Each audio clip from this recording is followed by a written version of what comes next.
Hey guys, check out these Viking bags that I just picked up for my sporty. The installation was super easy. It's literally 2 bolts. It's completely flush to the shocks, and I'll show you that in a minute from the insides.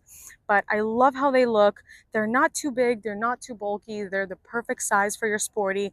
I needed some bags to go to Daytona last year, and I didn't have them, but now I have them for Biketoberfest. I'm super excited to use them. Let me show you how they work. You open them right here with the click.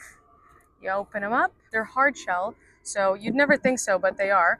And right here you can see the shock system in here, so it's flush to the bike. I put literally everything and anything that I could fit in here. I got my makeup in this little pocket. I got my 2 pairs of sunglasses. I got my oil. I got my bottle. I got my gloves. I mean, literally everything fits in here. The best storage that I found for sure. Also comes with a lock.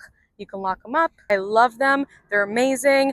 Check Viking Bags out. See what kind of bags they have. You will not be disappointed. 10 out of 10 for these bags.